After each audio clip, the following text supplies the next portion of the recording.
अस्सलाम वालेकुम स्टूडेंट्स। आज का जो मेरा टॉपिक है वो है सॉल्विंग अ बायोलॉजिकल प्रॉब्लम। कि बायोलॉजिकल प्रॉब्लम को कैसे सॉल्व करते हैं, ये इसका हमारे चैप्टर का नाम है। ये चैप्टर नंबर 2 है। तो इसमें मैं आपको बताऊंगा कि कौन से लॉन्ग क्वेश्चन और शॉर्ट क्वेश्चन इंपॉर्टेंट जो आपके पेपर पॉइंट ऑफ व्यू से इंपॉर्टेंट है। नंबर 1 पे बायोलॉजिकल मेथड है, तो नंबर 2 पे हाइपोथेसिस, डिडक्शन, एक्सपेरिमेंट्स, और सबसे पहले ऑब्जर्वेशंस इंपॉर्टेंट है। और ऑब्जर्वेशन की how observation is made with 5 sense, as we know with 5 senses observation are made. Number 1 touch, smell, और touch, smell, sight and taste and auditory. तो 5 तरह की हमारे अंदर क्या होती हैं, हम सेंस कर सकते हैं, किसी भी ऑब्जर्व कर सकते हैं किसी भी प्रॉब्लम को। किससे कर सकते हैं? Wise sense. वो कौन सी है? एयर के ज़रिए, नोज़ के ज़रिए, टोंग के ज़रिए, स्किन के ज़रिए टच करके, या फिर आइज के ज़रिए देख कर। तो ये हमारे 5 सेंसेस जो कि ऑब्जर्वेशन करने में मदद करती हैं। तो observation is made by with how much senses. तो ये आपका टॉपिक बन सकता है। उसके बाद आपका बन सकता है define biological problem. What is biological problem? तो आपको पता होना चाहिए बायोलॉजिकल प्रॉब्लम क्या होती है। Any idea come in our mind is called biological problem. Any question भी हो सकता है। फिर ऑब्जर्वेशन, हाइपोथेसिस और deductions, experimentation, summarization of result, reporting the result. ये स्टेप्स हैं। आपको ये शॉर्ट में स्टेप्स भी पूछ सकते हैं। और ऑब्जर्वेशन, हाइपोथेसिस, डिडक्शन ये शॉर्ट में आता है, और एक्सपेरिमेंटेशन ये शॉर्ट में आता है। अच्छा जी, सबसे पहले हम क्वेश्चन देखेंगे, आइडिया देखेंगे जो हमारे माइंड में आ रहा है, उसे देखेंगे रिकॉग्निशन ऑफ बायोलॉजिकल प्रॉब्लम। फिर ऑब्जर्वेशन करेंगे। 5 सेंस होती है, वो कौन सी है? Eye, ear, nose and tongue and ears and skin. और ऑब्जर्वेशन कितनी टाइप है? 2 टाइप है, क्वालिटेटिव ऑब्जर्वेशन और क्वांटिटेटिव ऑब्जर्वेशन। क्वालिटेटिव ऑब्जर्वेशन क्या होती है? जो कि लेस ऑक्यूरेट होती हैं as compare to quantitative observation. तो ये क्वालिटेटिव ऑब्जर्वेशन क्या होती है? कम क्वालिटी, यानी कि इनकी क्या होती है? क्वांटिटेटिव नहीं होती है, यानी कि ये लेस एक्यूरेट होती हैं। और क्वांटिटेटिव क्या होती है? मोर एक्यूरेट, यानी कि एक्यूरेसी इनकी ज़्यादा होती है, क्योंकि उसमें नंबर्स में होती है और इसमें हम सिंपल क्वालिटी बयान कर रहे हैं। फॉर एग्जांपल किसी का कलर बयान कर रहे हैं तो वो क्वालिटी है। अगर हम कहेंगे कि ये, अगर हम कोई मेजरिंग इंस्ट्रूमेंट रख लेंगे उसको, तो क्या हो जाएगा? क्वान्टिटेटिव बन जाएगा। अगर उसको नंबर्स में डील करेंगे तो वो क्वान्टिटेटिव, अगर क्वालिटेटिव होगा सिंपल उसकी क्वालिटी बयान कर रहे हैं हम। तो for example freezing point of water is colder than, यानी कि पानी जो होता है ठंडा होता है। फ्रीजिंग पॉइंट का वाटर क्या होता है? ठंडा होता है देन बॉइलिंग पॉइंट। अब इस तरह कहें freezing point of water 0 degree centigrade and boiling point of water 100 degree centigrade. तो आप 0 डिग्री सेंटीग्रेड को 100 से कंपेयर करेंगे तो 0 डिग्री सेंटीग्रेड बहुत कम होता है, और 100 क्या होता है? बहुत ज़्यादा टेम्परेचर है। तो इस तरह आपको पता चल जाएगा कि ये कोल्ड होता है टेम्परेचर, ये वार्मर होता है। तो ये ज़्यादा एक्यूरेट है वार्मर, जो यानी कि एनालिसिस होता है वो ज़्यादा इंपॉर्टेंट होता है, ज़्यादा एक्यूरेट होता है। और क्वालिटेटिव क्या होता है? ये ऑब्जर्वेशन ये लेस एक्यूरेट होती है। क्वालिटेटिव ऑब्जर्वेशन ज़्यादा एक्यूरेट होती है। ठीक हो गया।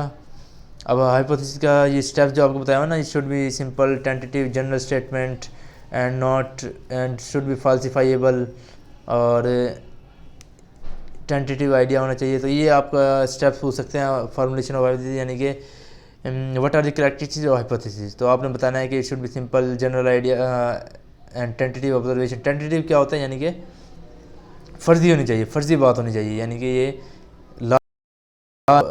रिजल्ट ना हो, बल्कि ये टेंटेटिव आइडिया हो, यानी कि फर्जी बात हो।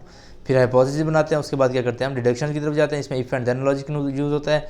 और डिडक्शन क्या होती है? पेशगोई को कहते हैं। For example if birds, sparrows have wings, then all the birds and are birds, then all the, यानी कि जितने भी जानदार living things have wings should have be placed in birds, यानी कि जिन भी जानदारों के पर होंगे वो क्या होंगे? बर्ड्स होंगे। तो इफ़ एंड देन लॉजिक इसमें यूज़ होता है डिडक्शंस में। और एक्सपेरिमेंटेशन करते हैं, एक्सपेरिमेंट समराइजेशन ऑफ रिजल्ट करते हैं, रिपोर्टिंग द रिजल्ट। अच्छा जी, स्टडी ऑफ मलेरिया। अच्छा जी, ये मैं आपको बता रहा हूँ स्टडी ऑफ मलेरिया के बारे में। आप कैसे करते हैं? An example of biological method, यानी कि इसमें क्या करते हैं? ये एग्जांपल है बायोलॉजिकल मेथड की। इसमें क्या करते हैं? हम बायोलॉजिकल मेथड को अप्लाई करते हैं। फाइव माला का मतलब क्या है? बैड, और एरिया का मतलब एयर। तो माला एरिया बैड एयर से निकला ये वर्ड, यानी कि बदबू वाली हवा जहाँ वहाँ पाया जाता है, इसका मतलब असली है। हिस्ट्री जो है इस तरह किया कि मार्शी प्लेस से रिलेटेड था, दलदली इलाकों से रिलेटेड था, इसलिए इसको माला एरिया मलेरिया का नाम रख दिया।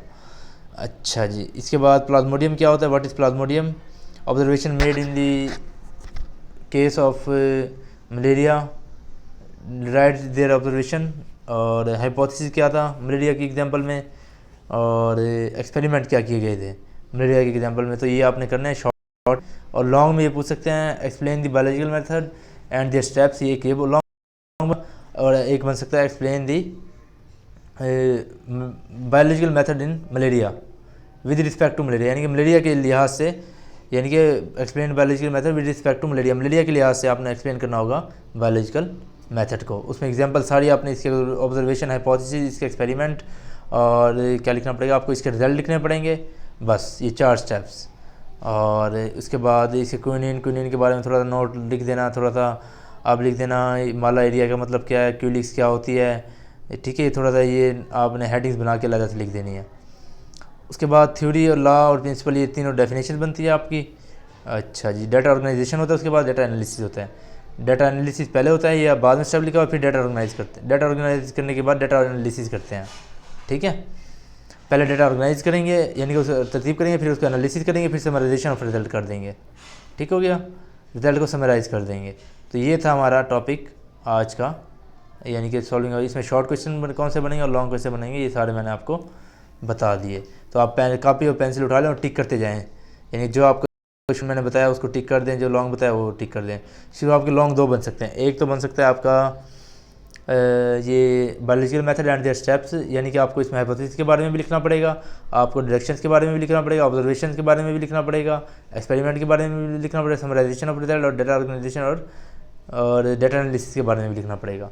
लेकिन आपने जो मलेरिया की एग्जाम्पल, उसमें सिर्फ ये लिखना होगा इसके ऑब्जर्वेशन, इसका लिटरल मीनिंग क्या है, और उसकी डिडक्शंस, उसकी हाइपोथेसिस, और plasmodium is the cause of malaria, और डिडक्शंस क्या थी, if plasmodium is the cause of malaria then all the patient with malaria should have plasmodium in their blood, ये इसकी डिडक्शन थी।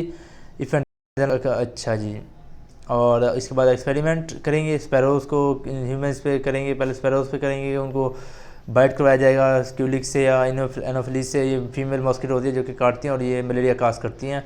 तो अगर हेल्थी पेशेंट को करवाएंगे पहले, फिर उसके बाद वो अगर उसमें मलेरिया है हुआ और उसमें यानी कि जनरेट हो गया वो जो था मलेरिया, प्लाज्मोडियम पैदा हो गया, तो इसका मतलब मलेरिया के काज क्या है, प्लाज्मोडियम है, और वही फैलाता है प्लाज्मोडियम की वजह से मलेरिया, जो कि मॉस्किटो के स्टोमिक में पाया जाता है और उधर डिवाइड होता है, और क्या करता है वो उधर से उसके सलाइवा के थ्रू इंटर होता है हमारी बॉडी में, और उधर से इंटर होने के बाद वो क्या करता है उसको हमारी बॉडी में स्प्रेड कर देता है, और वो मलेरिया यानी कि रेशेज भी बन जाते हैं उसे जहाँ से वो काटता है, और वो ब्लड भी सक करता है मच्छर। उसके बाद क्या करता है वो हमारे लीवर में जाते हैं, हमारे लीवर को करते हैं ख़राब मलेरिया, जिसकी वजह से हेडेक, बैकबोन पेन और बोन ब्रेकिंग फेवर ETC ये चीज़ें हो जाती हैं। तो आपने याद रखना है इसकी सिम्टम्स वगैरह भी। तो थ्योरी लॉ एंड प्रिंसिपल की डेफिनेशन पूछते हैं आपसे, ये सारी करनी है आपने। डाटा ऑर्गेनाइजेशन और डाटा एनालिसिस ये आपका सिर्फ MCQ पूछ सकते हैं इससे आई थिंक। बाकी आपने तैयारी अच्छे से करनी है, ये सारे शॉर्ट क्वेश्चन MCQ क्या करना है, क्वेश्चन इनको टिक कर लेना और इनको याद करना है। इंशाल्लाह Allah will help you. Thank you, जज़ाकल्लाह।